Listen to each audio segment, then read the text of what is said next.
Mavericks contre Wolves, des loups contre des chevaux, c'est parti pour une preview au galop. Bonjour, bienvenue sur le Seigneur des Arceaux, je suis ravi de vous faire cette vidéo 3 en 1 puisque d'abord je vais revenir sur ces Game 7 qui ont été renversants pour Dallas et Minnesota et puis aussi pour leurs adversaires. Ensuite, je vais vous parler de l'équilibre des forces en présence, il y a pas mal de choses à dire très intéressantes pour imaginer ensuite, dans un troisième temps, ce qui va se passer dans cette série. Je vous livrerai bien sûr mon pronostic. Commençons par les Dallas Mavericks qui ont réussi à se défaire du Thunder 117-116 lors du Game 6 et ça a été très serré, surtout que les Mavericks ont accusé un retard de 16 points je crois et ça a été vraiment difficile pour eux d'arracher cette victoire, mais ils n'ont rien lâché. C'est important en playoff de toujours persévérer, c'est ce que les Wolves ont fait aussi de leur côté. Donc PJ Washington, qui est un des facteurs X que je mentionnerai tout à l'heure, a tiré à 3 points à 2 secondes de la fin dans le corner. Shai Gilgeous-Alexander a contesté le tir mais il lui a touché le bras en faisant ce mouvement de défense, ce qui a entraîné 3 lancers. PJ Washington en a rentré 2 avec pas mal de réussite. Le ballon a rebondi 6 ou 7 fois sur le cercle sur ces 2 tentatives. Il a ensuite raté volontairement son dernier lancer pour qu'OKC ait un tir très difficile à tenter. Et c'est donc la qualification pour les Mavs qui retrouvent les finales de conférence. Ils avaient battu, on s'en souvient, les Phoenix Suns et ça avait été une grosse surprise. Là c'est un peu différent, même si ça fait donc 2 fois qu'ils réalisent un upset. Ils ont précédemment battu les Clippers de Los Angeles qui étaient classés numéro 4 de la conférence Ouest. Et là ils viennent vraiment donc de renverser le premier de la conférence Ouest. Autrement dit, ils sont tout à fait sérieux cette année pour le titre. Quant aux Wolves, ils ont conclu une série absolument incroyable par une performance historique tout simplement. Ils étaient menés de 15 points à la mi-temps et ce n'était jamais arrivé en Game 7 qu'une équipe réussisse à renverser la vapeur après avoir réalisé une piètre première mi-temps. Enfin, je dirais plutôt un piètre deuxième quart-temps puisque grosso modo les équipes se tenaient plutôt au coude à coude et Minnesota était légèrement en avance après le premier quart-temps et après il y a eu un gros trou noir. Denver a commencé à rentrer ses shoots, il y a eu la force du public qui les a encouragés et puis donc petit à petit Denver a pris complètement l'ascendant sur les Wolves.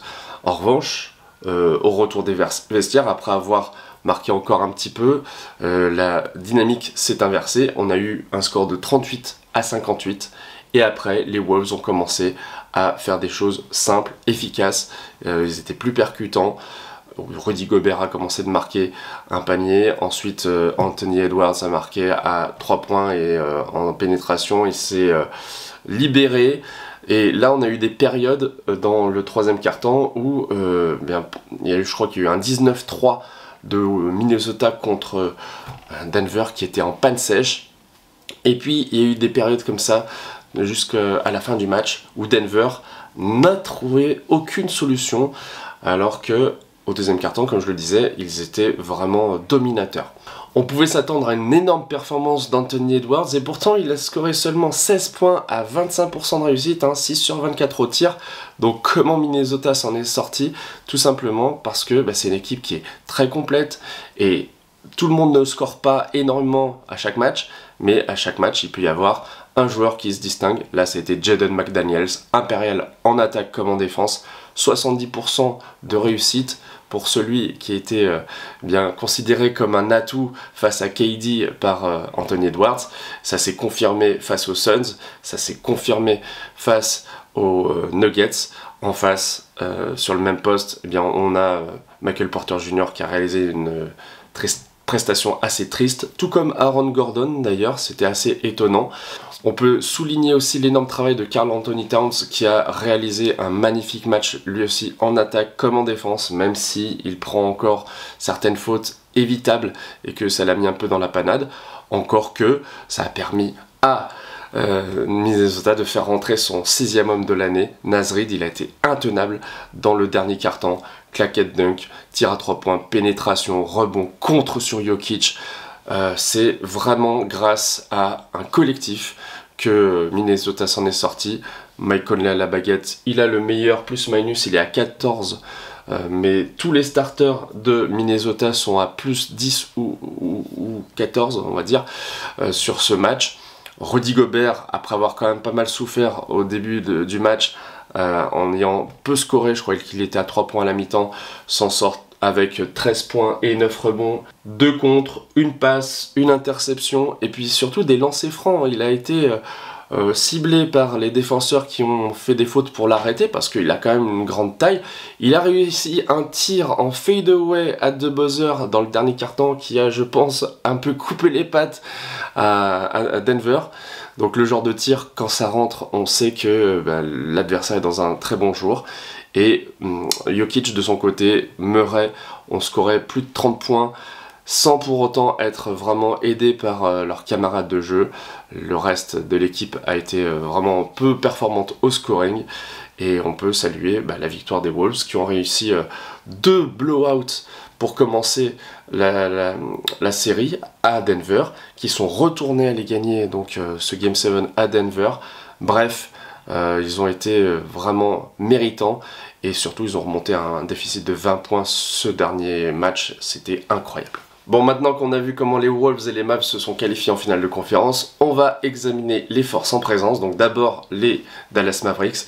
Ils ont bien sûr à leur tête un potentiel MVP, il a été numéro 3 cette année et beaucoup de fans ont voté pour ce joueur slovène qui est à sa 6e saison NBA et qui déjà éclabousse la ligue de son talent en scorant 34 points par match en saison régulière. En playoff, il est seulement à 27 points, donc c'est bien sûr un peu moins qu'en saison régulière, mais on sait aussi que le scoring diminue de façon globale, parlez-en donc aux Nuggets qui n'ont pas dépassé les 100 points en 7 matchs face aux Wolves. C'est aussi Luka Doncic, le meilleur rebondeur, il est presque à 10 rebonds par match, et aussi le meilleur passeur, donc il est presque en triple-double, il en a réalisé d'ailleurs 3 de suite, donc il est à 27 points, 10 rebonds, 9 passes. À ses côtés, on a un lieutenant de luxe qui a déjà été champion, donc lui il connaît le chemin, mais ça fait longtemps qu'il n'a pas connu le niveau final de conférence. Et Kyrie Irving, donc il s'est plutôt distingué dans les deuxièmes mi-temps, laissant Luka prendre un peu les volumes de shoot, en sachant que il score quand même beaucoup, mais il est à 42% à 2 points, il est à 30% seulement à 3 points sur les playoffs. En tout cas, Kyrie, lui, il est capable de scorer énormément de points en 3e et 4e quart-temps et d'apporter la percussion, le scoring quand c'est nécessaire, en sachant que nos Mavericks ont aussi, et c'est un 3e atout pour eux, des facteurs X qui ont su répondre présent. Je pense, et je ne l'ai pas cité tout à l'heure, au rookie Derek Lively, qui est un super remplaçant de Daniel Gafford. Dans l'année, il était plutôt titulaire, et puis avec l'arrivée de Gafford de Washington à la trade deadline, il s'est retrouvé sur le banc, mais il est toujours aussi efficace. Il apporte comme Gafford une verticalité impressionnante, on peut lui envoyer des alley-oops, on peut le chercher sur des actions en pénétration, et il arrive à marquer très souvent.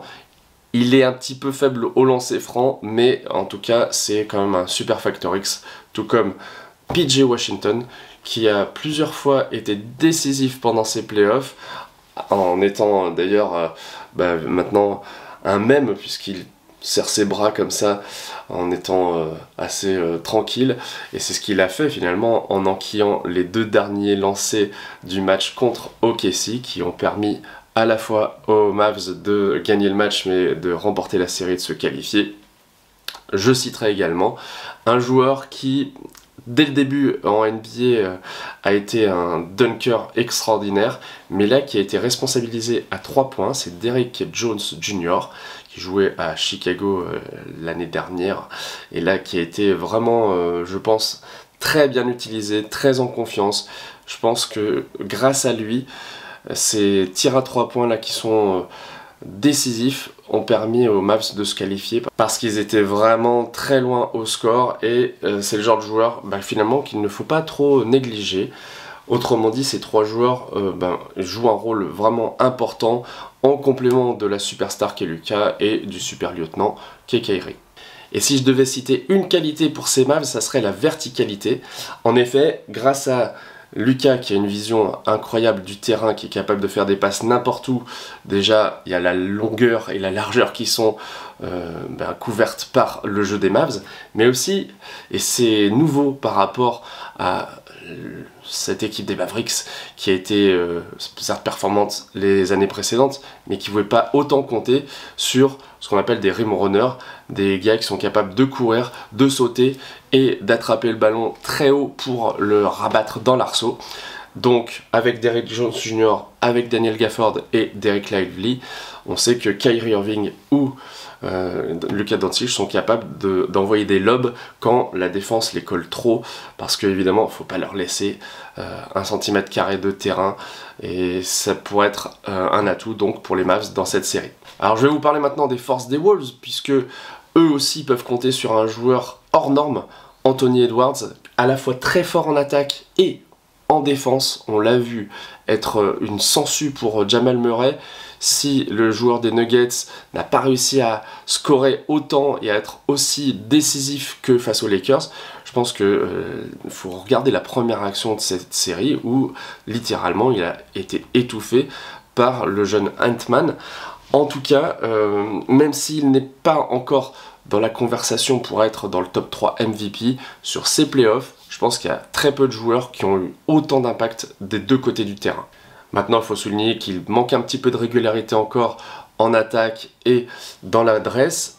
Il s'est un petit peu parfois obstiné face à une équipe de Denver qui faisait assez vite des prises à 2. Pour l'instant, à mon avis, il manque encore un petit peu de vista pour tout de suite sentir quand passer le ballon, notamment à son pivot Rudy Gobert, qu'il, à mon avis, délaisse un petit peu trop parfois.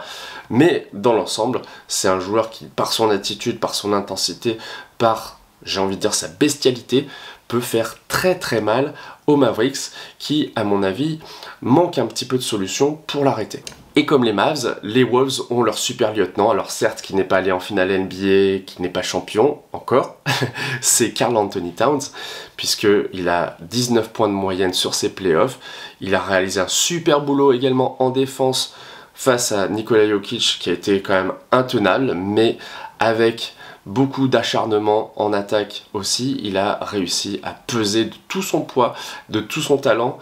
Il va créer du spacing rien qu'en reculant derrière la ligne à 3 points, il faudra vraiment le suivre, hein. Ça reste un joueur capable de shooter à 3 points et même à mi-distance une fois qu'il a créé un décalage.